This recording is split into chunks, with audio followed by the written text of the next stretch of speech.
Welcome again to all the peoples. So coming on the next session, which is Girls Who Stray. And for this session, I would like to invite with a huge round of applause, Anisha Lalvani, along with the moderator, Chirag Thakkar, sir. Please, you have a huge round of applause for them.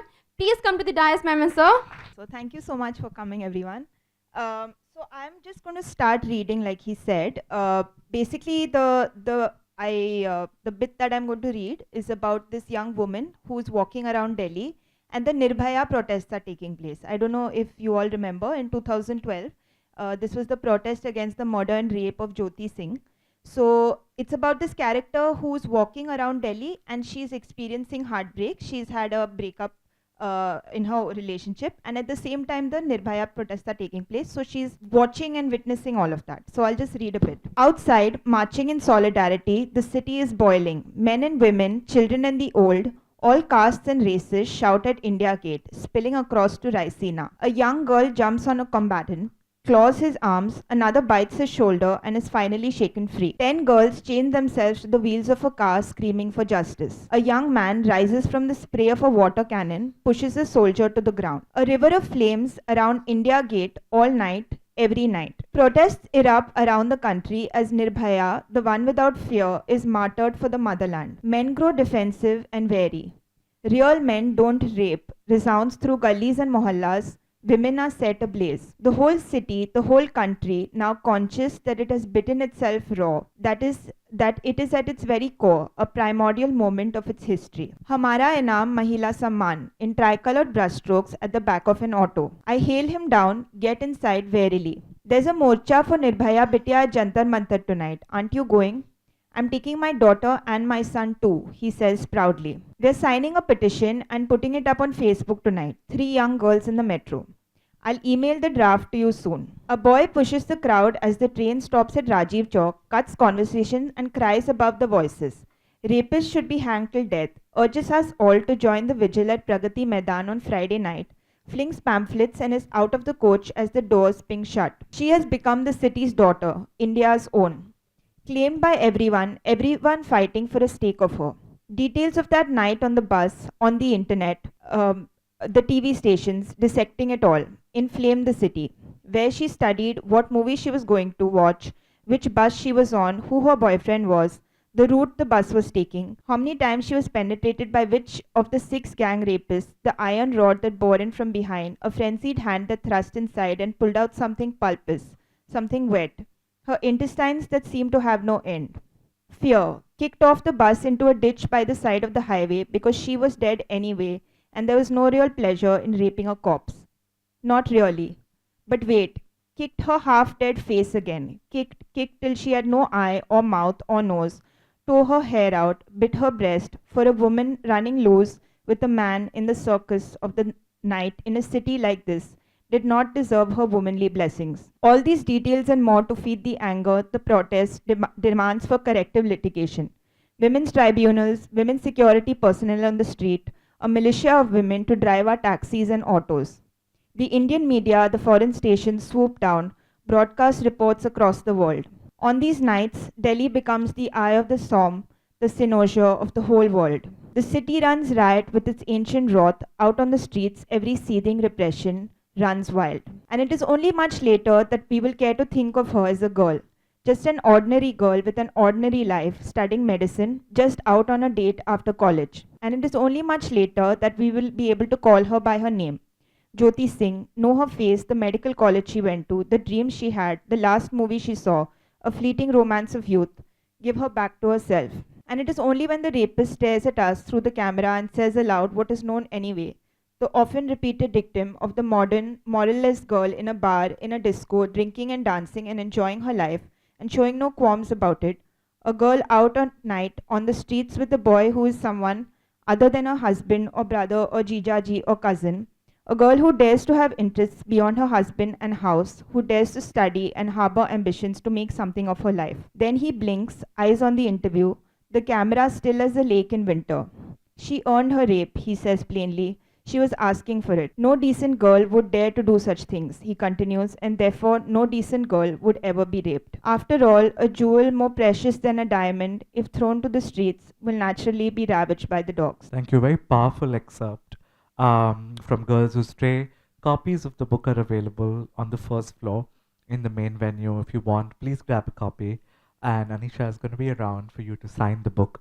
But for those of you who haven't read the book, will you perhaps set the stage and, without revealing too much, tell us what the book is really about, outside, before, and after the excerpt that we just heard? Sure, yeah. So my book is a thriller. It's about this young woman who gets inadvertently involved in a double murder, and then nothing happens in the case. And that was something that I was very interested in exploring. So it's about somebody who gets involved in a murder, then nothing happens, and there's a sense of guilt and anxiety that's building up in her. So she doesn't know whether to go to the cops. Nothing happens in terms of the cases front. She doesn't know whether to go to the cops. She doesn't know whether to reveal anything. She doesn't know what to do, basically. And it was that state which is, I found very interesting to explore. And the case itself is based on a real life case, which is the Nithari Noida serial murders, which was, the case came out in 2006, I think. And that case is very grisly. I think there was a documentary on it recently as well. So it's, in the case, basically, a lot of poor children, their bodies were found in the backyard of this very wealthy man's house in Noida, in the suburbs of Delhi. And basically, they were from a slum nearby, and the parents kept trying to file FIRs. They went missing, and the parents kept trying to file FIRs. But because they were poor, the cops kept dismissing them. They kept saying things like, "Tum log bacha paida kyun karte ho?" Things like that, and they just did not follow up on it. So for a long time, nothing happened. The parents were just completely clueless. So this period of long time not happening, I thought I could use that as well to explore sort of guilt and anxiety that this young woman experiences. And actually, I started writing this book not as a thriller. I was just very driven to write about certain feelings that I was feeling and that I felt around in my peers. So one was about modernity. So in the sense that, how is social media affecting our psyches, and just this pace of technology and pace of change and the pace of the economy that's moving very fast. And I feel like young people find it very difficult to keep pace with these things. So these kind of feelings and anxieties about the world is what I wanted to explore. And the other feeling was really, was what I explored in the reading as well. It's about, this misogyny and patriarchy and all of this, but to kind of sit these very personal feelings at the side of these very larger political moments. So these were the kind of feelings that I wanted to explore. And I wrote kind of personal essays about the same character. And then much later, I thought that I could try to weave it all together. I could try to bring it all together through the narrative of a thriller. And that's how the novel was born, yeah. And I'm glad you did. Tell me, in crafting this protagonist, we have the stories told from the point of view of this one woman, who's this young girl, young woman, fresh out of college, comes back from the UK with a sort of useless degree and is then navigating urban life, is navigating her parents' divorce and complicated, messy love affair, and then the crime that Anisha just talked about. What are the aspects that went into creating this messy protagonist? And of course, the other aspect to her is that she's this sort of very sexually liberated protagonist, and yet she doesn't have a name. We call her A in the book. So how did you go about crafting this woman's story, and what did you base her on? What are the ingredients that went into creating and fictionalizing this woman? Yeah, I mean, I think a lot of it are my own feelings that I think were buried for a very long time, and I think fiction kind of allows you to process them, but not in a very straightforward way. It's not like going to a therapist or something and you process it in that way. It allows you, I think, to process things in a very interesting way. So you can create something, you can literally like sculpt something. That's the way I think about it. A lot of it were my own feelings, and then just conversations with friends, men and women through the years. So for example, like I spoke about, the anxieties about the modern world, or just feeling like the world is moving at a very fast pace and you can't quite understand. You're trying to keep pace with things, but just the economy is moving so fast. These kind of feelings, I felt were very common, but hadn't really been explored with too much depth in Indian fiction. Could we ask the volunteers to keep it down, please, so that we can continue this conversation? Thank you. No problem. And then, so my character goes abroad to study. She goes to the West to study, and I think a lot of privileged Indians do go abroad to study. But I really wanted to write about her Is it back up? Yeah. Okay. So I wanted to write about this character who does a useless degree, right? Because I think a lot of Indians go abroad to study, and then those degrees don't really amount to really jobs, like us getting jobs either in the West because of visa issues, and in India also because our economy is so different, you know. So a lot of privileged Indians do these very arty kind of degrees, which are very interesting, but they are very theoretical. So they don't have much practical value, you know, to the economy and to the job market in India. So this is again something that I feel like not too many people were talking about. So I really wanted to bring that out in the character. Yeah. And a spillover question from our last session, and it's something we've talked about before so many times, that much of the novel, which is set in Delhi and in Noida, in the National Capital Region, the NCR region, paints a very alienating picture of what our modern urban lives in India look like today. You know, this could well be set in Bhubaneswar. This could well be set in a sleepy town, that may or may not have similar kinds of experiences of alienation, of loneliness, of not fitting in, of wanting to belong, but being unable to sort of find that sense of belonging. So, talk to us about how you created the universe in which this novel was set and the realities of that urban life, how that fed into this setting of the book. Yeah, sure. So my book, basically the story is this young girl. She goes abroad to study, and she comes back. And then her father works at the government service, and he moves from Jorbagh, so central part of Delhi, to the far suburbs of Delhi. So they now live in Greater Noida, and I wanted to. I have extended family who live in Greater Noida as well, and I really wanted to base the setting in this, you know, these very new age apartment complexes that we see all over cities, you know, tier 1, tier 2 cities in India, where, you know, the far suburbs, you have these apartment complexes which are very far removed from the city, but they're kind of self-contained. So you have everything in the apartment complex. You know, you have a school 1 kilometer away, you have There's schools, supermarket, gymnasiums, yeah, everything. gym, swimming pool, everything is inside. So there's no real need to go out as such. But the setting is that it's a very newly built world. The So seats at the front for those who are coming in, second row, first row, and here on the first row as well. Sorry, continue. yeah. So the setting is that it's this newly built apartment complex. So there are no neighbors around. You know, people are just kind of trickling in. So this sense of immense amount of urban kind of loneliness and alienation, and she feels very far from the center of things. That was again something that I really wanted to talk about what is the experience life of living in the suburbs. You know, like you've lived in the center of the city your whole life, and now suddenly you're living in the suburbs, and it's like 1 hour, 1.5 hour, 2 hours away from the central part of the city.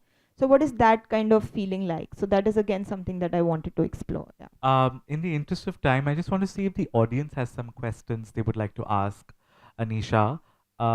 Try and keep these to brief questions. Any questions you have for the author, we're happy to answer. And in the interim, while you guys think of questions, I'll add one. What are things about writing, the preconceived notions about being a writer, being a published writer, you know, about being received and the reception of a book?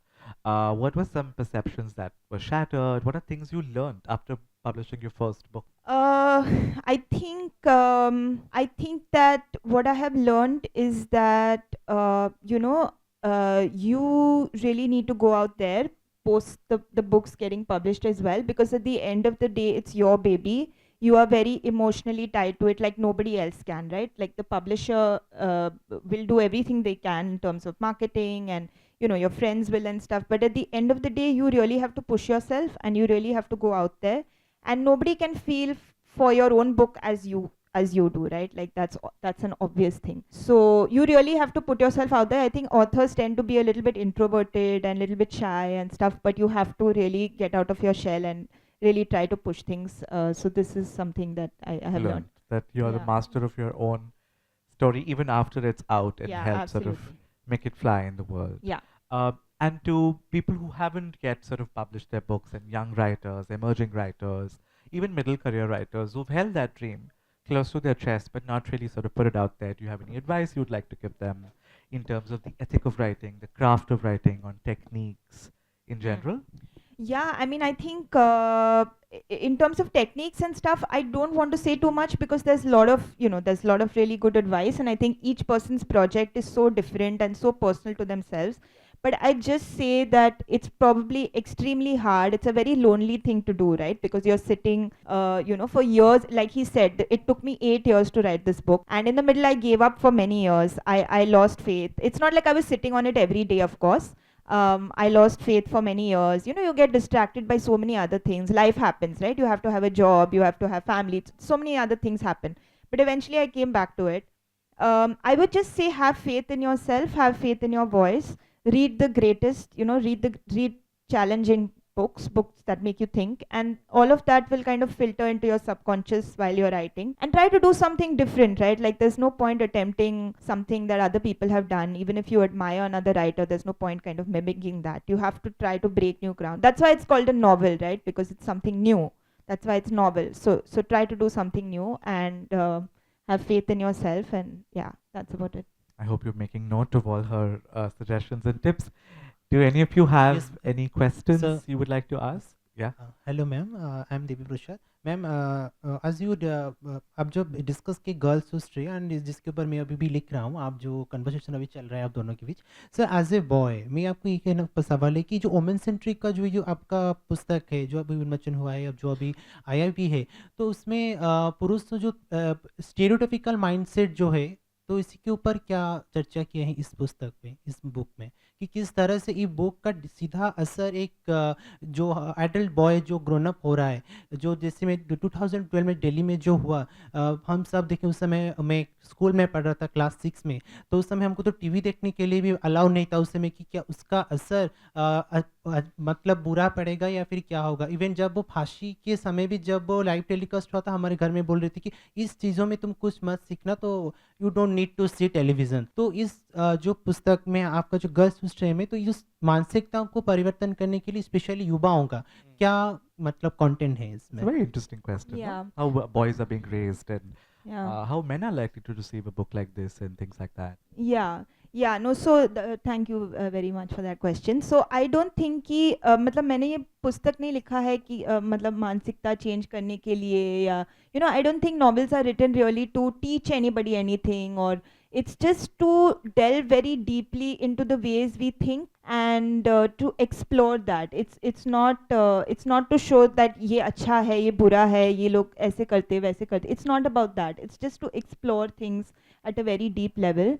And I have not shown men in a bad light or anything like that, right? These issues are so much bigger than that.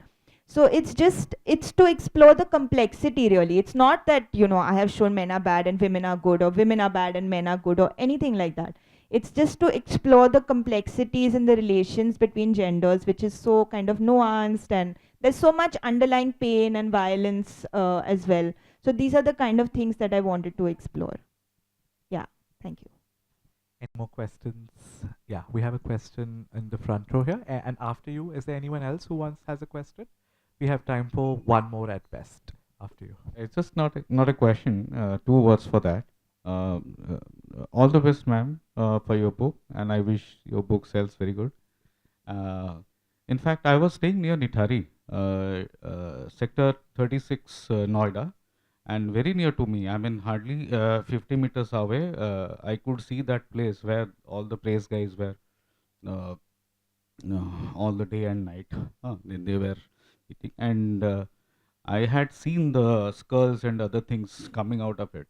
It was visible through my window. I was working for CSC as a software engineer at that point of time, and I had recently came back from UK, and suddenly I was thrilled by this event, and this is such a thing happening very near to me, and we were really thinking about it, whether it is a uh, sexual stuff attempt or it is intended for any particular organ trafficking and all, and we were mostly concluded with the organ trafficking part, but things dragged and it went into some other direction. In fact, what I want to understand is your book is about Nirvaya or some particular girl, or it is about many other girls as well? Does it depict lot of stories or only single story? So my book is not about Nirbhaya or Nithari. It's about this young woman who I have just titled A. She gets involved in a crime, and the crime is based on the Nithari case. I've not clearly mentioned anything, but it's based, like what happens in the crime that happens in the book parallels very closely what happened in the Nithari case. And the Nirbhaya angle comes where the only time it really comes is when she has experienced heartbreak and loss, and she has experienced misogyny with her lover, and she's walking around Delhi and she is thinking about her own heartbreak and her own misogyny, and at the same time the Nirbhaya protests are taking place in Delhi. So the Nirbhaya protests make her think about kind of the broader political ramifications of misogyny, right? Where, so she thinks about her own loss, and at the same time there's this much broader political moment. That's when I bring in the Nirbhaya case. So It is basically about the psychology of a lady, and it's a lot about, of yes. and it intensifies since many of such events are happening around. Yeah, Right. I've taken these real life cases and these real life situations and I've put them through in my novel because it's based in Delhi, and I wanted to explore these aspects. And it's based in that time. So while Yeah. that's happening in the city, parallelly there's something happening to someone's lives in their interior lives, and in the exterior there is something else happening, right? So you cannot remove the exteriority of some characters from the interiority of their experience. One other question, and then we have to wrap. Yeah, we have a gentleman here on row one, and I promise we will wrap after that. Okay, let him have his question, please. Hi. When you're writing in a language that's not native to a country, then you are actually walking into the domain of some other countries as well. How do you figure it out? Like, how do you differentiate yourself from the people who use English as their native languages? What differences do you bring in? So I wouldn't say I wouldn't say English is not necessarily our language, because I do think that a lot of Indian writers writing in English, we have really Indianized English, and I think it's about time we do that. That has happened a long time ago. So I haven't written it in the sense that this is a foreign language, or I just written English in the sense that it's just because, like, for example, I speak in English at home and I have grown up speaking English, and of course it's interjected with Hindi. I'm from Mumbai, so we speak Marathi, English, all of that. So similarly in this book as well, because it's based in Delhi, there are so many little aspects of Hindi that are brought out. So for example, in the passage that I just read also, she reads the slogan which says Hamara Inam Mahila Samman at the back of an auto. And I remember reading that during the Nirbhaya protests when I lived in Delhi, and so I brought that in. So I don't think really English is a foreign language, or we've reached the stage where now English is very much part of our sort of colloquial, for a certain group and a certain elite, definitely, Yeah. group of people. And to add to that, one of the things about the English language is that it came here through the colonial project. It came here through our histories of the empire and the histories of the imperial British sort of Raj. But what the colonized do is that they take the tools of the master, they take the tools of those that are controlling their resources, controlling their people, controlling their place, and then you fight the master back in the master's language, right? So then Indians teach themselves the art of the English, and they and then the 20th century nationalist movement, all the leaders that emerge are able to sit at the same table as the colonial sort of viceroys and governors and the king and the queen later, and negotiate with the British through English. And like Anisha was saying, then we make English our own. So it no more remains the colonizer's language. You take the language from the colonizer and you make it your own. And now, in the context that we live in the context in which Girls Who Stray has been written and published, English is no more a language of the colonizer, it's the language of the world. It's the language in which we transact with the world, interact with the world, and that allows for a greater sort of exchange of cultures. So many great voices in literature in so many parts of the world we would not have had access to but for the translations of these books and great voices that were made available to us through English. So I think English is very much our own, very native to India, and we do with it what we do in a chutney, in an achar, in a khichdi. We kind of put our own spin, our own twist to it. And that's beautiful for us to publish, read, and write. Thank you, everyone, for attending this session. A round of applause. Thank you so much. Thank you very much, sir. For- Thank you very much, ma'am. And really, I would say that listening you would really inspire young writers. Now, I'd like to invite Devabrata Das, sir, to felicitate Anisha Lalvani, ma'am, and Chirag Thakkar, sir. Please have a huge round of applause for Anisha Lalvani, ma'am.